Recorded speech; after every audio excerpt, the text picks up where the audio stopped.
Jobs, yeah, I did see that. All right.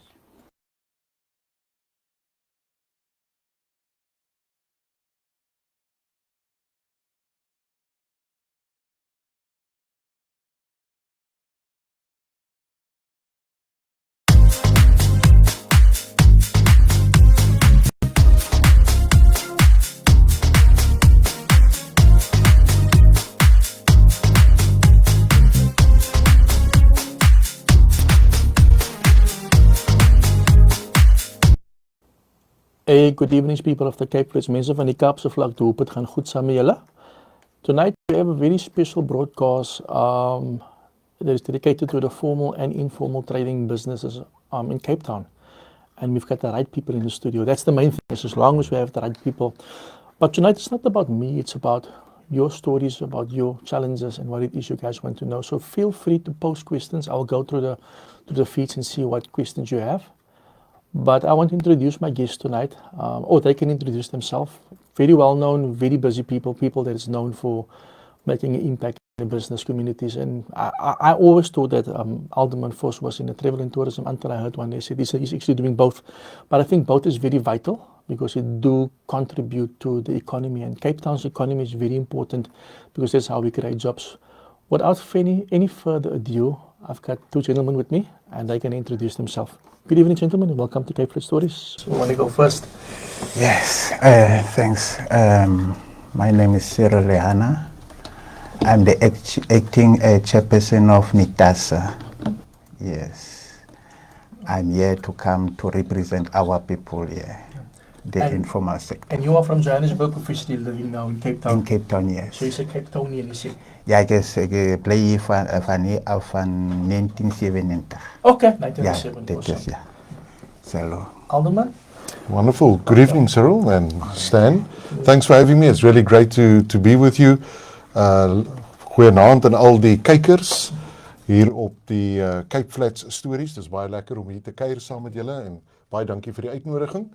My naam is James Vos. Ek is 'n lid van die Kaapstad se burgemeesterskomitee, verantwoordelik vir ekonomiese groei.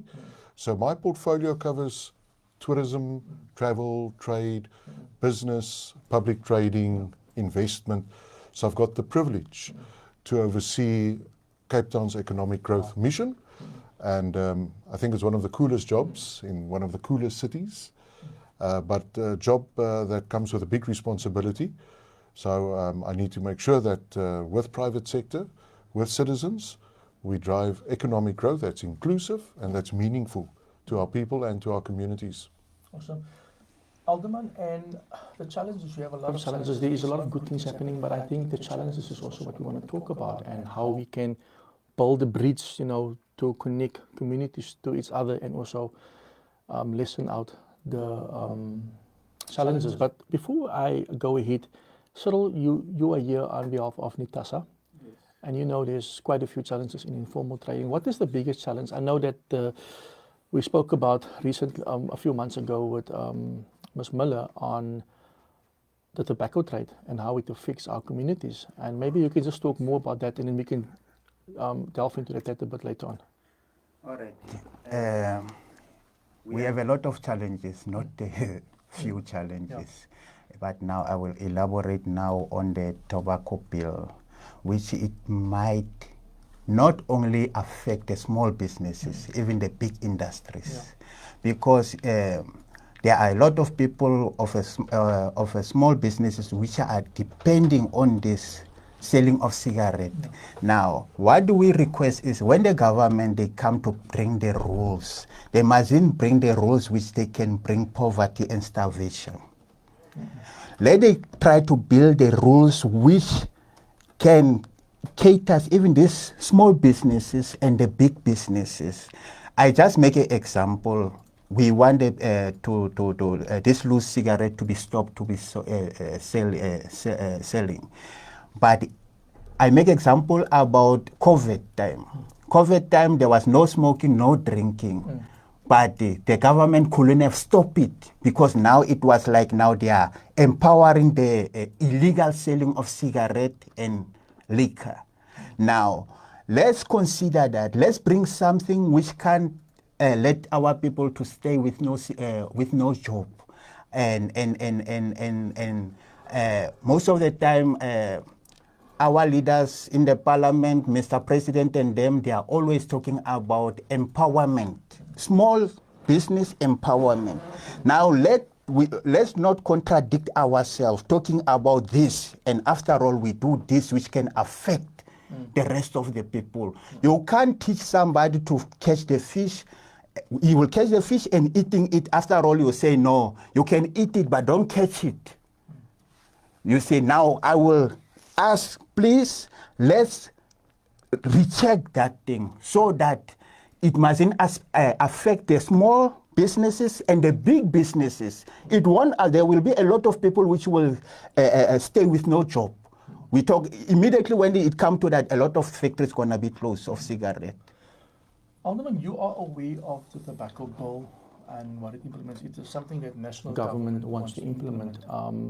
Just your take on that, because I think there's quite a concern about job creation. I mean, British Tobacco might close or will close at the end of 2026. That's quite a big company. It is said that if British Tobacco close, it doesn't affect only 230 jobs, but 35,000 jobs, because it has a ripple effect. But just more, do you know about this? And is there anything that you guys are looking into, plans that they can maybe help save these jobs? And also, other thing that was done, estimation, 70% of tobacco or cigarettes that are sold are illegal. It is illicit, you know. And the problem is that only 30% of the money is going to government. Are you aware of that, and any plans? Well, Stan, first off, it's not a local government mandate, so it is a national bill. It's legislation that falls under national government. Yeah. So my knowledge of the bill is very limited because it does not fall directly within my scope. Yeah. But obviously, when businesses are directly affected negatively, then we need to take notice, and obviously we need to play our part to see how we can support those businesses to keep their doors open and to create as less friction as possible. Yes. So when there's national legislation that has a negative impact on businesses, or it has a handbrake on businesses' ability to proceed or to progress in one way or the other, then certainly it becomes a matter that me and my team need to know of. And so if there's very specific information that the Trader Alliance would like to share with us in terms of how they see the bill being a negative bill, in the sense that it is impacting on their ability to do business, to trade, that is the information that you can share with me, so that I can certainly take it up through our intergovernmental relations. So as the city government, we obviously have channels, legal channels, clearly defined by our intergovernmental relations. So I'm very happy to take the issue up. But if there are businesses that are obviously impacted and are facing maybe a complete shutdown, certainly we need to roll up our sleeves and get involved to see how we can prevent it, or at least steer it in the right direction. So as I've said at the beginning, Stan, my knowledge of this particular tobacco bill is very limited because it's not a city government mandate directly, but I'm very happy to look into the issue if the Trader Alliance can share with me some more intel around it. Okay. Just to come back quickly to yourself, Cyril, I don't think you guys totally oppose the bill, because we also need to look at, cigarettes is harmful. We need to be very honest there. And also what is very important is how it's regulated, right? Because I think one of the things is that for informal traders, if the bill is passed, informal traders won't be able to sell cigarettes, or they won't be able to advertise any forms of tobacco. And the problem is this, that most of our people on the Cape Flats, and I did some interviews last year, when they have small businesses or informal trading, spaza shops, they make most of the money from cigarettes. And I think that is a concern, because let's just say my aunt earns every month 5,000 rand. That's the money to keep her going. But from the 5,000 rand, 4,000 rand she makes from selling cigarettes. So if it becomes illegal, to sell cigarettes, it will definitely affect their livelihoods. And I mean, you can elaborate more there. Yeah, definitely, because we know that cigarette is harmful, but our concern is there are a lot of people which will stand with no job. Let's try to put some regulations here which can affect, as Mr. Vos have said, it will be relooked, and then to can check how can we deal with this matter so that it mustn't affect the small businesses and the big businesses. That is our point of view on that thing. Let's try to figure out something, you see. Yeah. And then another thing which I want to add, and because immediately, if ever, as I said, if ever we are coming with this bill, how the government are going to handle the illegal of selling of that products? That is a major thing, because a lot of people, as I've made example about COVID, a lot of people, they are wishing COVID must come back again because they could have bought cars, they could have bought houses and all that things. Yes, now we have to check that thing. As I do say that, if ever we fix this, what about this, which gonna bring problem and trouble? Now we have to figure that thing out. So Cyril makes a very good point. I mean, when government introduces new legislation or policies or whatever the case may be, one must look at the consequence. A, the enforcement. B, the ease of doing business. C, how do you get that product to market? So you need to look at the consequences of legislation. And so you make a very good point, and that's exactly what we are doing in the City of Cape Town. For every new policy or an existing policy that we are modernizing, we are looking carefully at the consequences to see how do we implement, how do we create less friction, how do we make it easier, and how do we simplify it. Because we want to create an economy that's inclusive, more participants and less spectators. But to do that, it must be fair game. And so when we talk about fair game, it's also making sure that we give small businesses the tools of the trade. For example, smart procurement, supply development, marketing, pricing, costing. We need to give businesses the tools that they need to grow their businesses. Number one, to help them set up shop, and number two, to scale their product, or at least to scale their service. And number three, how to attract customers, to make sure that your business is in a state of business ready, customer ready, product ready. And so to do all of that, we have set up a dedicated business hub in the City of Cape Town. And in 2025, we've assisted more than 5,800 small businesses with smart procurement, supply development, marketing, pricing. We've even introduced a new workshop called How to Tender, because we realize that many small businesses are finding it difficult to prepare a tender document, bid specification, and so on. Not only for jobs in government or contracts in government, but also in the private sector. So we really want to make small businesses much more resilient and successful. So the Business Hub is available to small businesses in Cape Town, and most of these workshops, Stan, are online, and some of them in person. And as I've said before, 2025 we had 5,800 plus small businesses participate, and I would like to encourage many more, because these workshops are designed to help small businesses navigate complicated legislation, complicated business environments, but at the same time, and this comes to Cyril's point, if you make a new law or a new policy, make sure that it creates less friction and with the main aim of making doing business easier. And that's really the priority for us as a City of Cape Town. And we're not going to get it right all of the time, I must say. As long as we can have these open dialogues and that we can look each other in the eye and say, listen, this policy doesn't make sense. Can we look at it in another way? And that is the type of business environment that we want to create, one that respects small businesses. And you've heard me not use the word informal trader yet. I'll tell you why. Because we are busy modernizing, reviewing the current informal trading bylaw to be renamed the public trading bylaw to make it much more easier, much more fair, much more simplicity. But we recognize we need to create trading spaces that are well managed, and we need to create the conditions for public trading to be much more conducive, customer friendly, business friendly.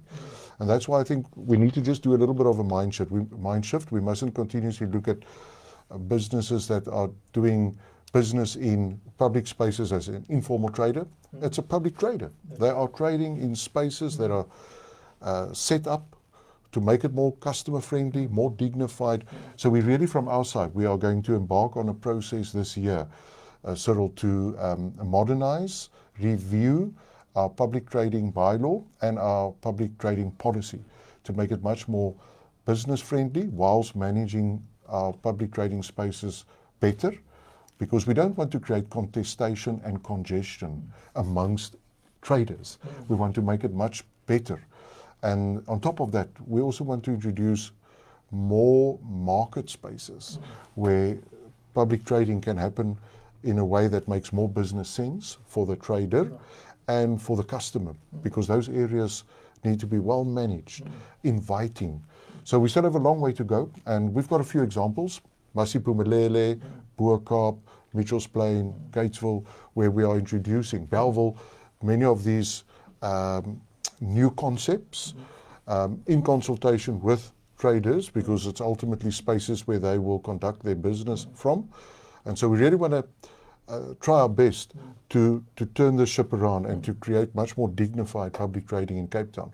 So we're on the same page. We really want to get it going, and that is the mission behind our business hub and our new public trading policy. Alderman, just a question, and then I'll go over to Cyril.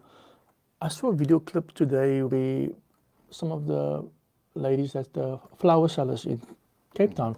Is this part of the setup? Because it sounds like what you're saying to me, it can work, the whole concept, but it also maybe sounds that they do not agree with it, or maybe do they not understand what you guys are doing. I think that's the one thing with informal traders, is that we need to come down to their level. Sometimes we explain something a bit high level and it doesn't come out right, but I think to sit down with our informal traders and with NITAS as well, because they are the national body, and explain it to our people well, because I think once they don't understand something, it gets miscommunicated and it creates more havoc and more fear. Yeah. Do you think that is maybe currently what the challenge is? We need to come to the level of the people and explain to them what we're doing and how we're doing it. Because you might have a good idea, but the person may not understand what you're saying here on the floor, here on the ground. Stan, thank you for bringing that issue up. And it is an issue that has now created a lot of spectator value. It's created a lot of anxiety and in some instances a lot of misinformation. Yeah. And so thanks for bringing the matter up, because I want to say here on your Cape Flats stories, the intention behind the city's plan to enhance the flower seller market in Adderley Street is to firstly recognize that it's an historic trading space. It's got lots of memories, lots of historic value and significance. In fact, I've personally bought a lot of flowers there over the many years, and it's so prominently located on Cape Town's main road, Adderley Street. So it's been there for many years. And that's exactly what we are seeing. We're seeing a space that has got historic value. We've got historic flower sellers that have been doing business there for many years. And so we want to enhance the space. Yeah. And to enhance it, we need to introduce a trading plan. And now the trading plan is not a tool to restrict or to make things difficult. The trading plan is basically a legal process for the city government to then open the door for funding to flow into that enhancement. Okay. Because if you don't have a trading plan for that area, or for any area, the city then can't budget funding to enhance the trading space and to do improvements and do day-to-day operations. So the trading plan basically sets the scene. It does not set the rules per se, because I think that's where a lot of fear came in, think yes. and misinformation that the trading plan is now going to be a block. It's going to be restricting. Yeah. The trading plan opens the door for us to create an enhanced trading space. A. B, with a trading plan, we can then recognize the existing traders, the flower sellers, to give them first preference in the allocation of trading spaces within the trading plan. Because that's a lot of the misinformation, is that outside people will now get permits and new commodities will be introduced. Not at all. All the historic flower sellers will be given preference in the trading plan when it comes to the allocation. So my team, my department, had some workshops with the flower sellers. We did a public participation process. By law, we must advertise to get other comments in. And we've gone through the comments received. There's been fantastic comments, very positive, very useful comments that we are now considering. For example, the trading hours. When you advertise a trading plan, you say 6 to 6. That's just putting out to public comment. But definitely, if you look at the trader dynamics, the flower seller market, it's open early. It must close late because it's in Adderley Street. So, of course, we will allow for extended trading hours in consultation with the flower sellers. So they will determine the time. Okay. So there's misinformation that we're going to limit the trading hours. That's wrong. It will be trading hours that they will determine. Secondly, the spaces are not going to be smaller. In fact, that entire area is going to be upgraded with storage facilities for their flowers.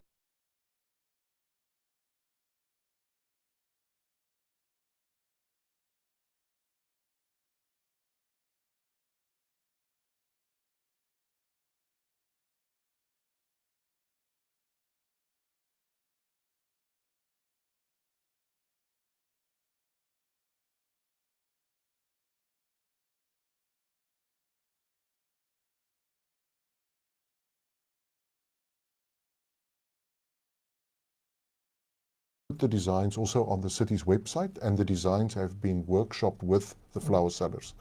I'm giving you a long story, but it's such an important example, because what we want to do there, we want to do in many other parts of the city, like Bo-Kaap, Masipumalele, in Khayelitsha. So there's a lot of examples where we are doing similar enhancement or improvements.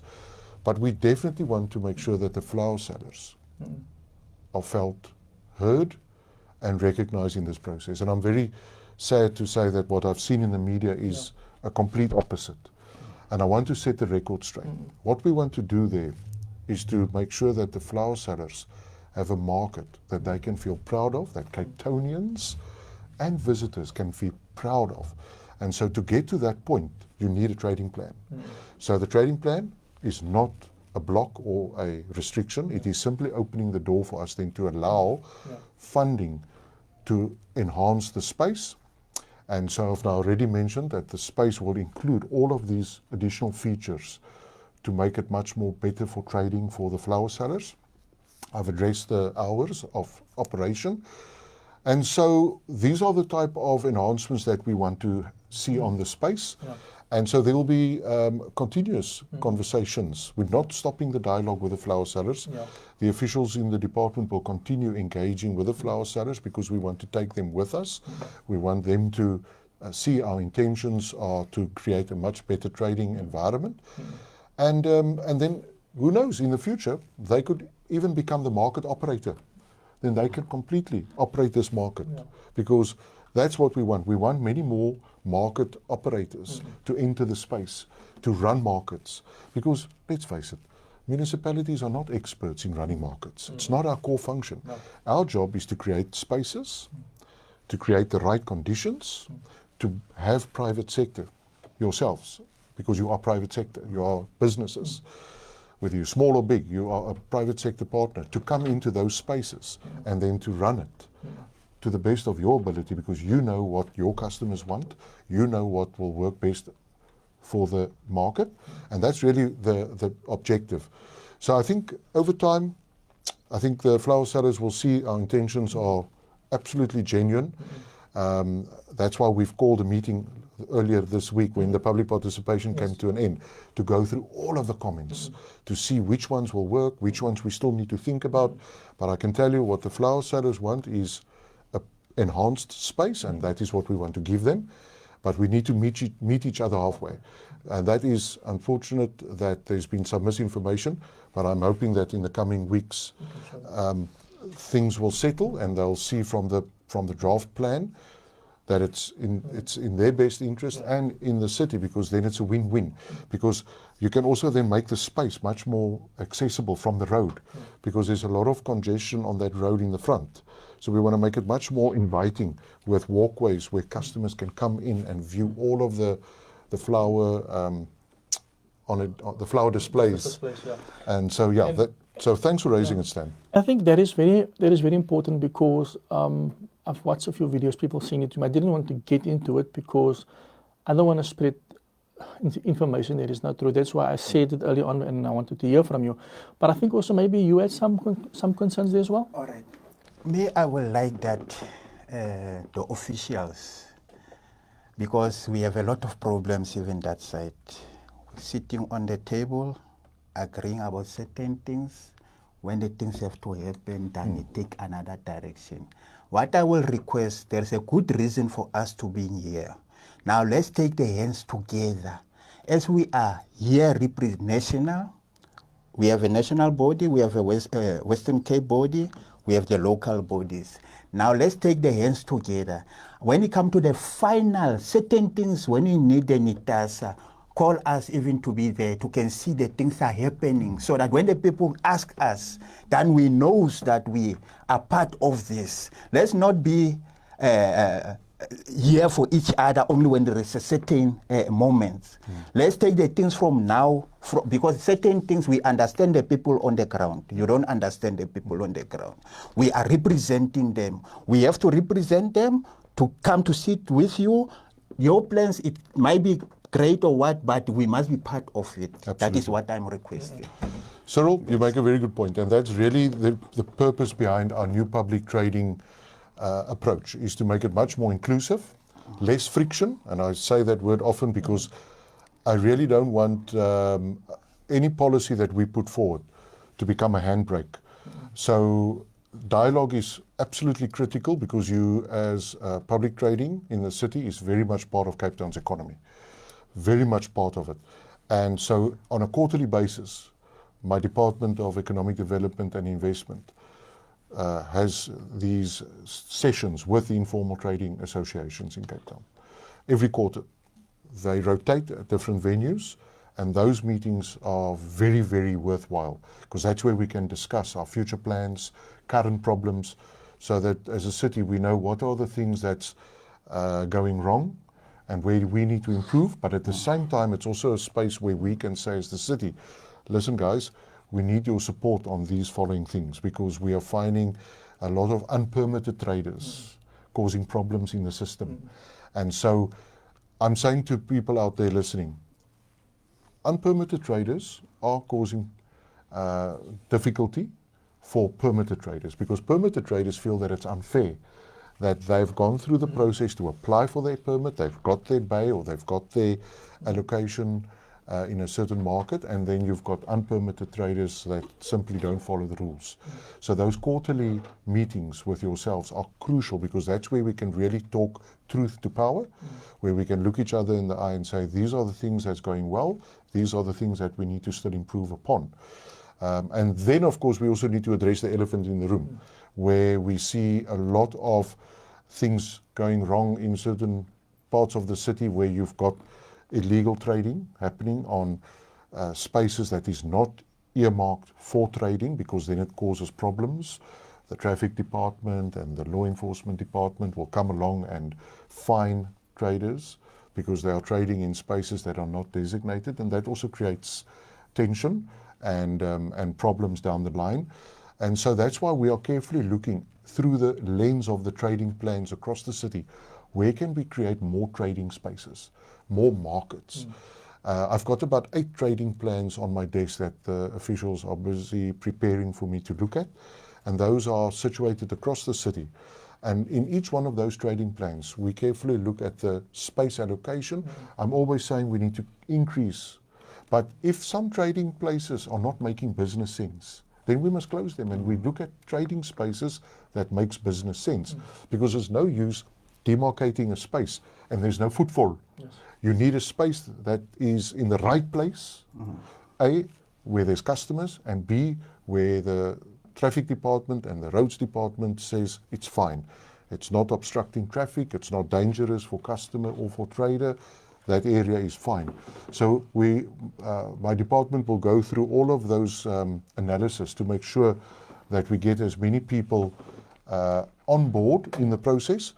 But this is an important conversation. I do like the fact that you are saying to me, have us in the room from the beginning. And absolutely, we need you in the room because we want you to see that the capital pipeline, and this is something I would like to say on record,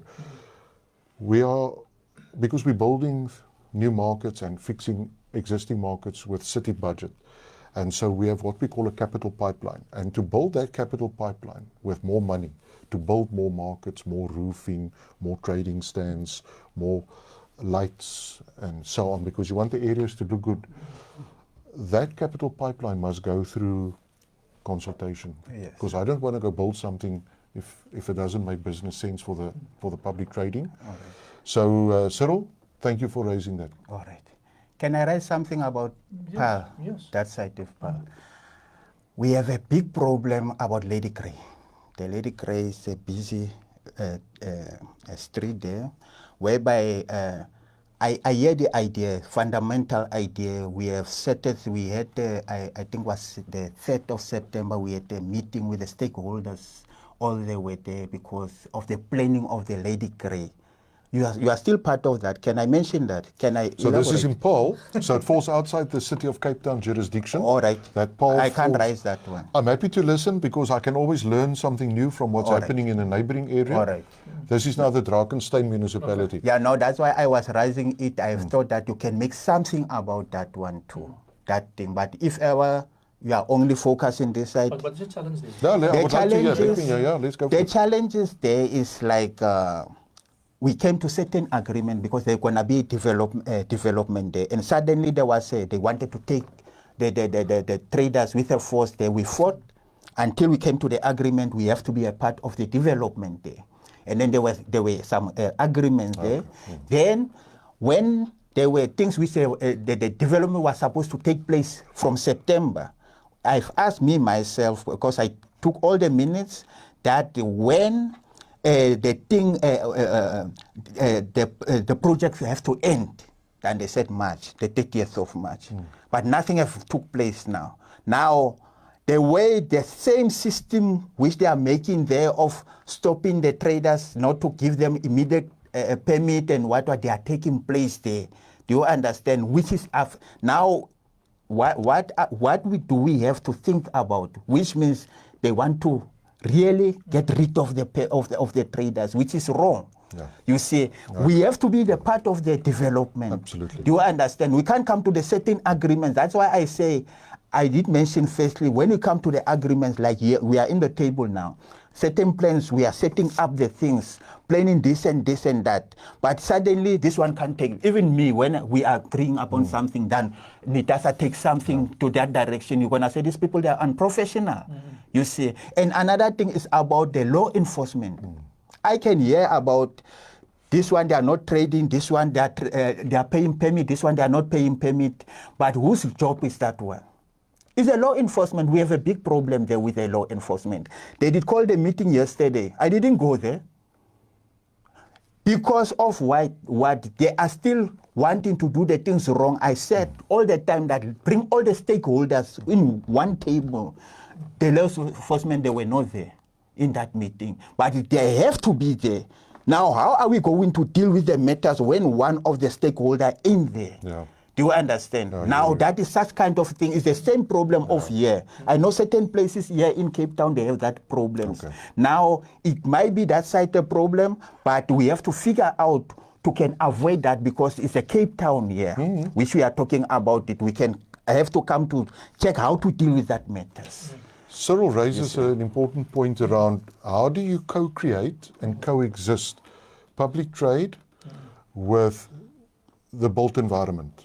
Why do I say built environment? Because if we are building new public transport interchanges, if we are building new residential developments, new road network, a public transport interchange, as I've mentioned, it's important that in the planning of those key economic infrastructure, you make space for public trading. It must be part of the planning. Yes. Because what I've seen in the past is that we are now catching up because there's a public transport interchange or there's a busy road network here. Now we want to create public trading spaces after the fact. It's wrong. When we plan for major capital infrastructure upgrades or new installations, put part of the planning public trading so that you create those spaces inside of the new development so that you co-create spaces for public trade to coexist with new infrastructure development, because that new infrastructure development will bring feet, it will bring customers, it's going to be alive with profits. So then you want to bring public trade into the space, not after the fact. It's not an afterthought. So, Cyril, what we have done now in my department is to make sure that as the City of Cape Town from economic development, when the Urban Mobility Department or the Human Settlements Department or the Community Services Department are building new infrastructure, whether it's a public transport interchange, a new public routing or a new community facility, let's include into the planning from the beginning spaces for public trading. And that is how you build an inclusive, economy, not an afterthought. And so I'm very happy you raised that point, whether it's in Paarl or in Cape Town or wherever. We need to get this right as government. When we build new infrastructure, make space for public trade. And the other thing about permits. So as part of the Ease of Doing Business Index in Cape Town, by the way, we've introduced a new Ease of Doing Business Index, not so new anymore, it's about 3 years in the making.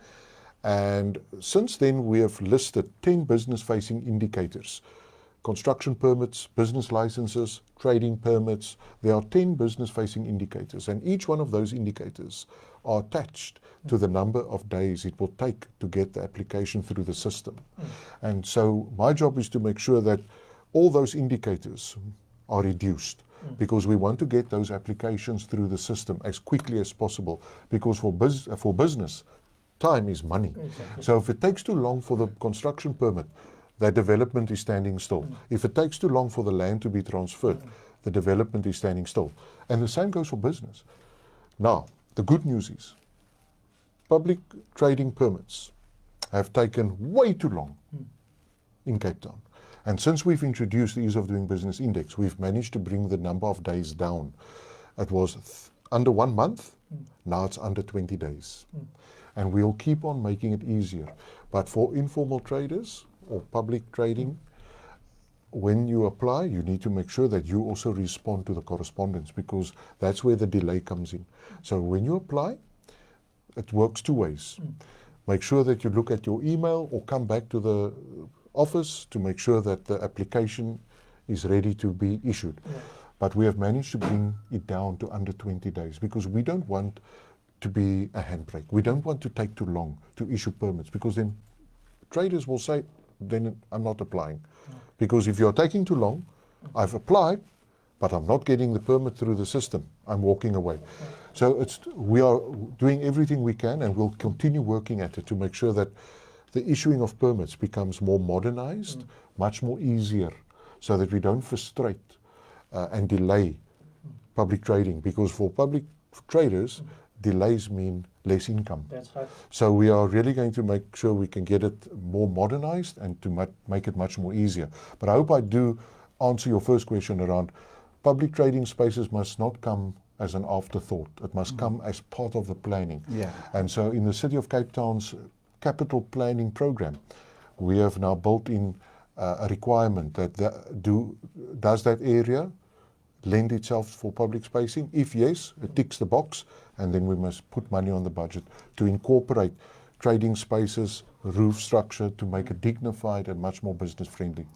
And all right, can I say? I just want to ask this question as well while answering it.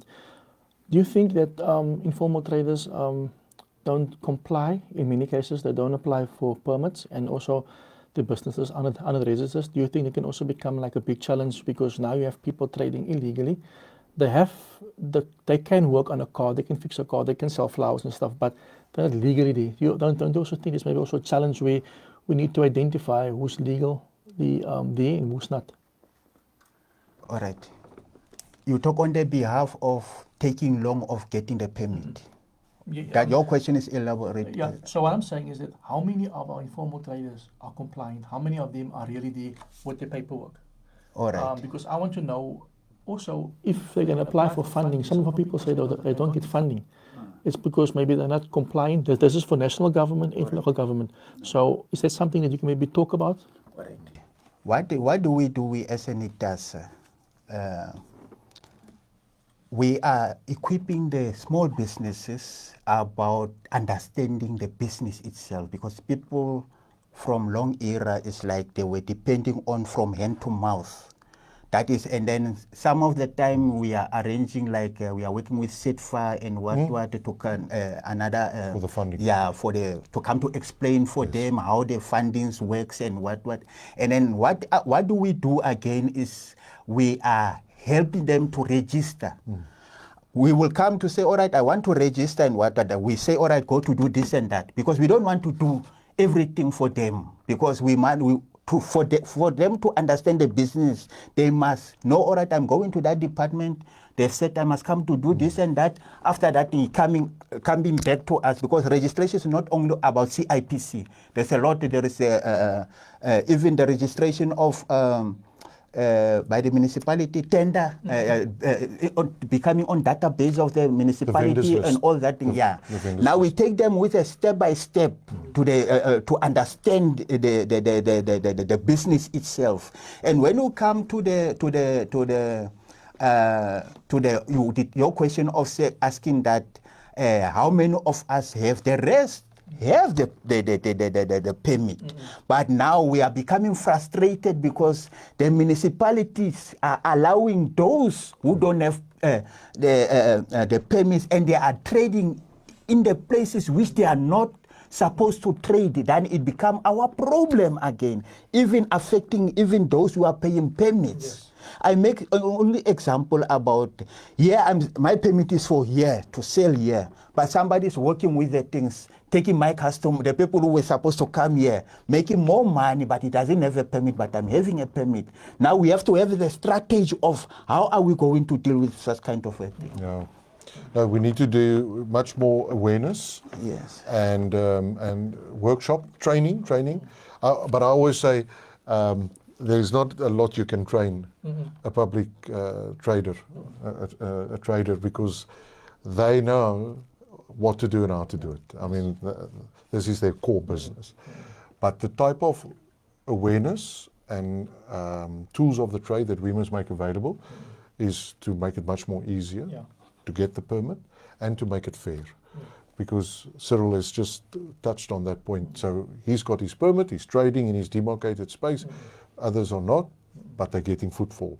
So it's not fair. And like most things in life, you can't be everything to everyone. That's and right. certainly when it comes to this part of the economy.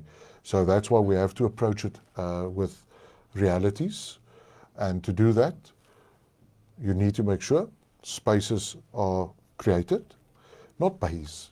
Because, long gone are the days where we just look at informal trading in a bay. We need to be much more flexible. And that's why we are looking at improvements to our existing bylaw to allow for mobile trading, so that if you are mobile, you must also be able to get a permit so that you can trade in different locations. Also, food trucks. And nowadays you see many different businesses on four wheels, which is fantastic because it's becoming with the times. There's new trends and people are busy exploring new ways of doing business. And so we must make sure that our bylaws are keeping up with new trends, and so that we look at new ways of working, so that we are not restricting people to a bay, It mustn't work like that. So I'm very much pushing my department to look creatively at new ways of working. And again, we're open to ideas. We're always looking at what's happening elsewhere in the country, in the world, because people are ditching brick and mortar. They want to be much more mobile. They want to go to where the feet is. And then we just need to strike that balance, because we still need to manage public spaces fairly and in a way that does not take an area down, but then take an area up. So I think that is very much part of the way how we approach the informal economy or public trading. We should actually continue with this conversation maybe later, because this is very important. But also, can we take hands from here onwards and say, let's work together, let's see how we better the lives and the system for informal traders. We have 2 minutes left, and I'm going to give to you guys to end off. Whatever questions you have, whatever things you want to say, you've got 2 minutes. All right. Me, I would like that let's work together with the officials. And let's stick to our points. And when we plan a thing, let's work according to the plan. Because sometimes when we come from the meeting of whatsoever, and then we give the outcomes of the meeting, and next time the trader, they see another thing, they are becoming frustrated because the outcomes was this, now is this. Let's work like professional. Let's not just talk it, this is the professionality, but we don't work it out. Let's work it, let's take the hands together and let's push it through. That is all what I can say. Thank you, Cyril. I absolutely agree. We must stick to the plan, because if you are planning to fail, it's because you're not sticking to the plan. That's right. So, and after all, a place must be a great place to live for it to be a great place to do business. And that's why our commitment is on getting the basics right and acknowledging that we are not going to get it right all of the time, because no one is perfect, but certainly to make sure that what we are putting on the paper, we stick to that. If it's a project or a program to be built in a certain area, let's stick to it. Let's get people with us and not against us in the way that we execute, because that is also what will determine the outcome, whether we are genuine in what we are doing on the ground. And then also to say that for traders and small businesses and entrepreneurs listening to this conversation, if you want to participate in our business training workshops, or if you want to join our Cape Town Entrepreneurship Academy, we've got a free online entrepreneurship academy in Cape Town. Please check it out on the website, www.investcapetown.com, or you can email my team on business.support@capetown.gov.za. I'll repeat, business.support@capetown.gov.za. Drop us a line or go onto the website and you'll see all of the workshops scheduled for the month. So now, 1 April, we'll give you all of the programs and workshops for April. Costing, pricing, marketing, tendering, you name it, it's all on there. And also the link to the Cape Town Entrepreneurship Academy. And I would like to encourage our small business owners to join the academy. It's free, it's online, and you can do the modules in your own time. Because we really want to make our businesses stronger and more resilient. And so that's why we make available these business support measures as a city government. To the benefit of businesses out there. So please do join. And if you want to get hold of me or my team for any support or advice on public trading, you can also email us at business.support@capetown.gov.za or informal.trading@capetown.gov.za. But by the way, that email should change now. I'm just thinking, because I don't want to call it informal trade. It's public trading. But in any case, get hold of us at the Business Hub, and my team and I are ready to see how we can give you advice or any assistance. Thank you. Thank you so much, Alderman. We've come to an end. I know there's still a lot we need to talk about. Still a lot. But I think I want to challenge both of you. Let's have a conversation in a few months from now. Let's see how we can take hands.